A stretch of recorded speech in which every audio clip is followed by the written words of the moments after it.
Hello, my name is Rich Williams. I'm the Higher Education Associate with the United States Public Interest Research Group, or USPIRG.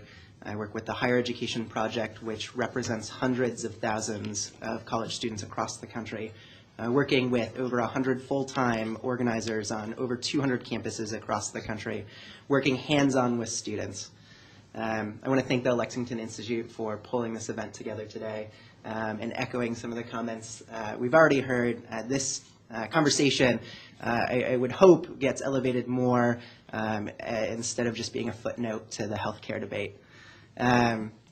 One of the things I wanted to start off with doing today is many speakers, and when we go to the panel section later, we'll be talking about the nuts and bolts of the policy, but I wanted to spend a little bit of time talking about what this legislation means and what's in it for students.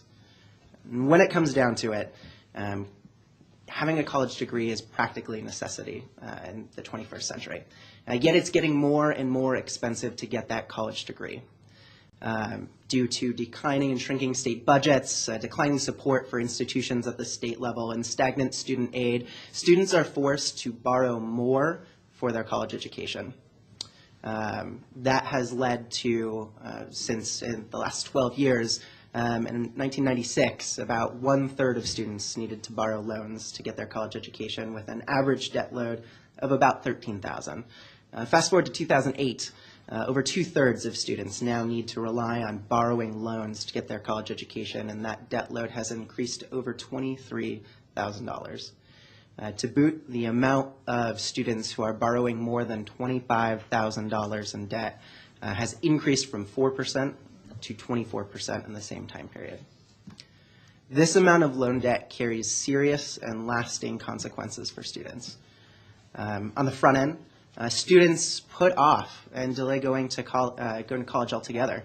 The Department of Education has reported that each year over 400,000 students that are well-qualified high school graduates choose not to go to college due to financial barriers and the amount of loan debt that they'll need to take out.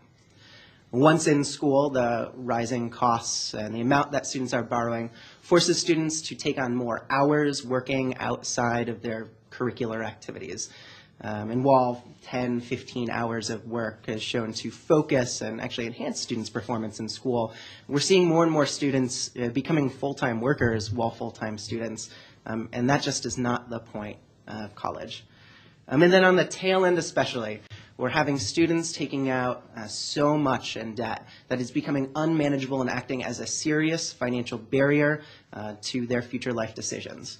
We have more students putting off important life decisions, buying cars, buying homes, even getting married and having children. These are serious consequences. And that's why we were so excited in the past few months when President Obama released his plan for the education budget, which makes the most historic and profound investment into student aid we have ever seen. We were excited to see the House immediately take the charge, and under the leadership of Chairman George Miller and the House Education and Labor Committee, create a bill, the Student Aid and Fiscal Responsibility Act, which again makes the most historic investment into college we have ever seen. Just to bullet point some of the benefits in this bill to college students. First, it makes huge increases to the Pell Grant. The Pell Grant, when it was originally created in the 70s, could fund about 72% of a college education.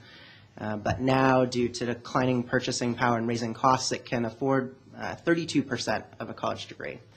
By increasing the Pell Grant from in 2010 from $5,500 is the maximum Pell Grant award to $6,900 by 2019. It'll allow more college students access to community college and more college students access to the Pell Grant, opening the door and promise of a college education. Also, community colleges. Community colleges are the local institutions that have been underappreciated and underfunded for so many years. By making investments into community colleges now, we can make sure that we're developing the degrees that we need to fill the jobs as our economy is recovering. And the Perkins Loan Program. By creating a more robust Perkins Loan Program, schools can steer students away from private student loans that have much more unfavorable terms and conditions. Private student loans are similar to credit cards. where they have interest rates varying from 12 to 18%, and far less repayment options than federal loans. Also, access and completion funds. Getting students into the door, into college and starting is one thing, but we have states with graduation rates as low as 30%. We need to make sure students are going through college and graduating.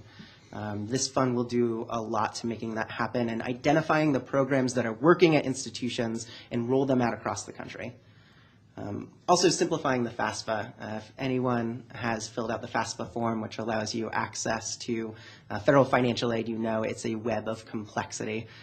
By simplifying it, we can make sure more students are getting access to the funds that they need. In short, the benefits of this student aid proposal is quite clear. And the benefit is it renews the promise of the financial aid programs for the millions of students who rely on grants, loans, and access to community college for their degrees. Thank you again to the Lexington Institute.